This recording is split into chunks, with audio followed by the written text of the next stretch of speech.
Fala galera, hoje eu vou trazer um vídeo ainda voltado para a questão da Ucrânia e da Rússia, mas eu não vou tocar na questão do internacional, e sim na análise nacional, para dizer como isso está repercutindo aqui dentro, que efeitos isso está trazendo para o Brasil e o que vem pela frente. Quem já me acompanha aqui no Instagram viu que desde a primeira análise que eu fiz logo no dia que começou a guerra, logo de manhã, eu já tratei de falar logo, ó, a narrativa da mídia vai ser essa, essa. Eles vão tentar fazer isso, isso e isso com o objetivo disso e aquilo. Se você não viu, assiste lá que a análise tem 10 minutos, não vai dar para resumir aqui. Mas de fato, eles conseguiram fazer tudo aquilo que eu falei e mais do que isso. Eles provaram realmente que eles têm um poder de mídia gigantesco. E um exemplo disso é justamente a questão de como a empatia seletiva de algumas pessoas está sendo usada nesse caso. É claro, se você é uma das pessoas que está com empatia sobre essa questão, você não quer ver a dor do mundo, você quer a paz restabelecida, odeia guerras, acha que é uma coisa infantil, ótimo, fica, porque esse canal e esse vídeo são justamente para você. O objetivo aqui não é falar para bolhas ou se manter numa bolha de afirmação. Veio muita gente no meu último vídeo criticar e falar: ah, não vou seguir essa página porque olha o que ele fala que o Putin tomou uma decisão certa, ou sei lá, aquilo outro. Tem duas coisas aqui que a gente tem que observar. Geralmente essas pessoas, quando chegam com esses argumentos, elas falam de uma forma como se a geopolítica fosse uma relação entre duas pessoas, entre o Matheus e você. Mas na realidade a gente está falando de nações, a gente está falando de um grande poder bélico, econômico, estratégico. Então a relação não é como se fosse uma briga entre duas pessoas, onde, por exemplo, as grandes nações podem ser comparadas a pessoas mimadas que, se não quiser fazer o que eu quero, eu vou levar minha bola para casa. Se não deixar eu ganhar o jogo, eu levo minha bola para casa. Então vou usar essa analogia para explicar a posição do Brasil nesse momento. Imagina só que a gente está jogando uma pelada com os Estados Unidos, né? E só os Estados Unidos tem a bola. Ele é o dono da bola. Se a gente não deixar ele ganhar, ele é um menino mimado, vai levar a bola para casa e a gente vai ficar chupando o dedo. E aí você me pergunta, o que acontece com quem não joga quando ele leva a bola para casa? Bom, você pode perguntar para Cuba, para Venezuela, né? Para os países que tomaram um embargo econômico. E o embargo econômico é uma das formas de violência, né? Então, isso é um mundo onde quem tem a hegemonia é os Estados Unidos. Um mundo multipolar, que é o que está parecendo que vai surgir agora, né? É um mundo onde os Estados Unidos têm uma bola, a China tem uma bola, a Rússia tem uma bola. Se os Estados Unidos não quiser jogar comigo, eu posso jogar bola com a Rússia e com a China. Se a China não quiser jogar comigo, eu posso jogar com a Rússia. Então é claro que um mundo multipolar é mais vantajoso para o Brasil, porque a gente não precisa ficar dependente dos Estados Unidos para tomar qualquer decisão. E o que seria essa bola no cenário geopolítico? É poder econômico, coisa que o Brasil não tem hoje, ou poder bélico, coisa que o Brasil pode ter, tem capacidade para ter. Por isso, no último vídeo, quando eu falei da questão, por exemplo, de o Brasil ter bombas atômicas para poder ter essa bola no pé e decidir com quem quer jogar e como vai ser o jogo, era justamente disso que eu estava falando. O que de fato é importante nesse assunto todo, soberania. Soberania é o que? É a capacidade de poder tomar as decisões que é melhor para o meu povo, para o meu país. Essa guerra é sobre soberanias, soberanias do Oriente e do Ocidente. Os estados soberanos no Ocidente são a União Europeia e os Estados Unidos. O resto tem que acatar as decisões, porque senão toma porrada. Seja porrada econômica, seja uma porrada para uma bomba na cara. Então, por isso, nesse assunto, eu defendo que os brasileiros têm que olhar pelo seu lado. Tem que querer criar situações para que a gente tenha uma bola no pé para jogar no futuro. Então, isso foi só um contexto bem rápido para você entender a relação e como o Brasil está nisso. Agora eu vou falar da sociedade brasileira como está. É claro que a mídia brasileira é uma mídia que está anexada aos interesses do monopólio de mídia global. Se você pesquisar, quem produz as notícias internacionais são meia dúzia de pessoas, o resto só dá Ctrl+C, Ctrl+V, muda uma frase ou outra. Não à toa, se você for ver o que está sendo veiculado na Band, no SBT, sobre notícias internacionais, é praticamente a mesma coisa. E de onde vêm todas essas notícias? De think tanks, né? Grupos de pensamento, né? Grupos de pensadores que têm viés, tanto ocidentais quanto orientais, chineses, russos, estadunidenses. E a gente tem que entender que o que está sendo veiculado na mídia tem um objetivo muito claro, explícito. A gente viu aí declarações de vários âncoras da CNN e outras redes falando de um tom emocionado de oh, nossa, estão morrendo europeus, crianças brancas de olhos azuis, loiras, enquanto oficiais ucranianos estão impedindo negros de entrar nos trens para fugir da Ucrânia. Por isso que quando eu falei, antes mesmo dessa guerra começar, que o nazismo ele só é equiparado como a maior violência que aconteceu na história humana porque aconteceu no solo europeu, usando tecnologias que eram usadas na colonização e no extermínio de negros africanos e nas Américas, e por ter sido usado contra os próprios brancos, se tornou a coisa mais violenta que já aconteceu na história humana. Não, não chega nem perto do que foram as colonizações, tanto na África, quanto na Ásia, quanto nas Américas. Então, por que eu estou falando tudo isso? Justamente para você entender que eles têm um objetivo hoje de colonizar, mas eles não chegam agora jogando bombas e armas primeiro. O que eles fazem é uma colonização de informações. E não à toa, os partidos de direita e de esquerda estão sendo colonizados justamente por essa lógica partidária dos Estados Unidos.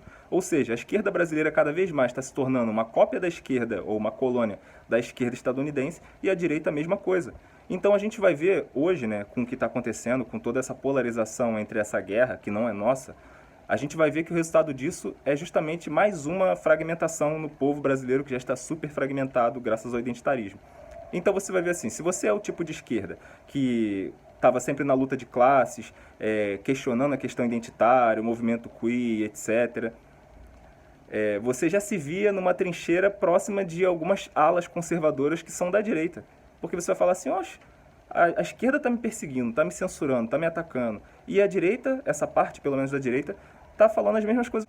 Você já se via numa trincheira próxima de algumas alas conservadoras que são da direita. Porque você vai falar assim, oxe, a esquerda está me perseguindo, está me censurando, está me atacando. E a direita, essa parte pelo menos da direita, está falando as mesmas coisas que eu falo, que isso é errado, que não é assim, que não tem que ser desse jeito. Eles têm os motivos deles, eu tenho o meu, pode não ser o mesmo, mas acaba que quem está lutando pelo mesmo que eu hoje, acaba sendo grupos da direita conservadora. E essa polarização sobre a guerra vai trazer isso mais à tona ainda. Por quê? Porque os grupos de esquerda que vão se posicionar pró-Rússia, eu não estou dizendo que a gente deve se posicionar em nenhum dos lados, nosso lado é o Brasil, mas os grupos que vão se posicionar favorável à Rússia são os grupos anti-imperialistas, são os grupos que já estavam nessa luta contra o queer, contra o identitarismo. E quem vai se posicionar favorável à OTAN, aos Estados Unidos e essa narrativa vai ser justamente os grupos liberais da esquerda, que são esses grupos que eu já citei antes.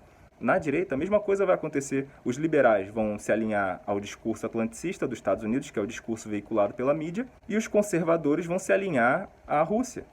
E aí eu vi muita gente falando, o Bolsonaro é um babaca que não falou porra nenhuma, não se posicionou.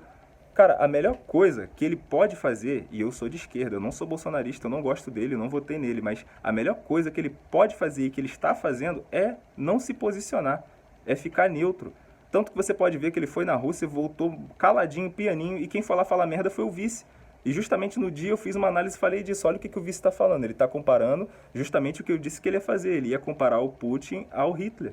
E isso é uma velha tecnologia do Ocidente para demonizar qualquer inimigo, né? A gente sabe disso muito bem. Então, o que ele fez? Ele foi lá e desautorizou o vice dele. E aí o Itamaraty, por se posicionar contrário ao Bolsonaro, né?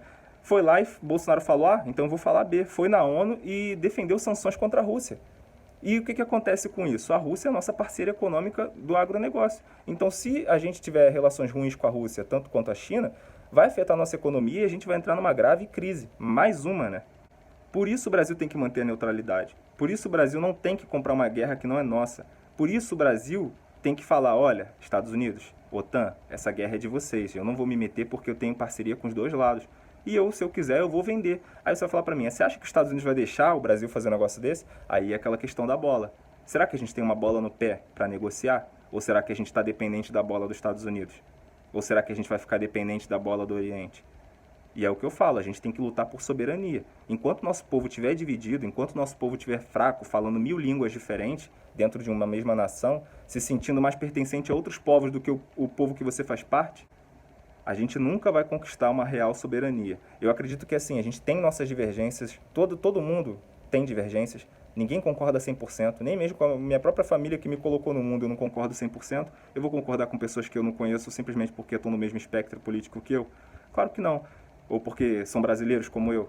Claro que não. Mas a gente tem pontos comuns. Eu acho que a nossa luta tem que ser pelo comum, pelo que é bom para a nossa nação, bom para o nosso povo, entendeu? Eles conquistam a soberania deles tendo uma identidade coletiva forte, porque eles sabem que, independente do Putin ser isso, aquilo, o Biden ser isso, aquilo, eles são estadunidenses, eles são russos, eles são chineses, e eles querem soberania, eles querem ter poder e eles querem crescimento nacional. Não à toa uma ala do Brasil aqui fica sonhando com a época que o Brasil era a 8ª potência mundial. Era bom aquela época, né? É o que eu falo. quando você tem um país soberano que se desenvolve sem ficar dependente de outros, isso melhora automaticamente a condição de vida dos brasileiros. E é claro, tem que ter vontade política. Então, o que não tem hoje é vontade política e independência. Mesmo que se tenha uma vontade política, você vai ter que peitar os caras. Como uma coisa que eu falei que muita gente não sabia. Você sabia que foi o Putin que salvou a Amazônia? Tipo, a OTAN, né, os países da OTAN, os Estados Unidos estavam querendo tomar a Amazônia do Brasil logo recentemente. Só você pesquisar que você vai saber. Estava querendo tomar a Amazônia do Brasil e o Putin usou o poder de veto que ele tem na ONU simplesmente para falar não, a Amazônia continua sendo do Brasil. Se não, se a gente falasse, a Amazônia é nossa, vocês não vão tomar não. A Ucrânia hoje seria a gente, tá entendendo? E vocês acham o quê? Que os Estados Unidos ia fazer uma campanha de, olha, tadinho dos brasileiros sendo fuzilados e mortos? Não, ninguém ia sentir pena da gente porque eles iam ser os heróis. Eles iam estar salvando o mundo da poluição, salvando o pulmão do mundo. A narrativa é essa. E por isso que eu falo da questão da mídia.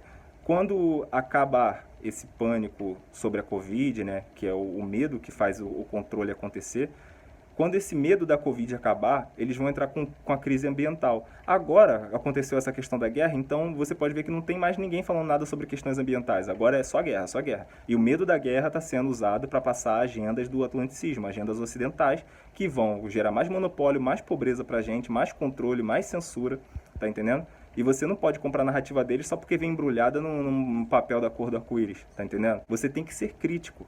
Porque eles vão ferrar a gente com um discurso como se eles estivessem nos ajudando. Eles vão te controlar falando que o outro é o monstro, que você é o bonzinho. Eles vão nos dividir com base em problemas que eles mesmos criaram. Só que eles vão fazer a gente achar que a culpa é do cidadão. É do cidadão que compartilhou aquela notícia. É do cidadão que falou isso da Rússia ou da Ucrânia e etc. A gente tem que manter nossa integridade para ter soberania. Bom, eu falei bastante coisa, essa análise foi mais solta, espero que vocês gostem. Eu estou tentando trazer sempre informação útil para vocês, para fortalecer esse senso de unidade que a gente precisa nesse momento. Por isso eu conto com a colaboração de vocês para estar mantendo esse trabalho e expandir. Quero fazer um podcast, quero fazer audiobook e para isso eu preciso da colaboração de vocês. Na descrição desse vídeo eu vou estar deixando a minha chave Pix, se vocês quiserem fazer alguma colaboração. No link da descrição também tem o link do Apoia-se, que vai me ajudar bastante. Lá eu também tenho o meu livro, né, Neoprogressista, Como Reconectar a Esquerda com o Povo. Vai lá, dá uma olhadinha, clica lá, vê se você gosta do assunto que eu abordo. E é isso, galera. Muito obrigado a todos por estar assistindo até agora e dá um like aí e compartilha. Valeu!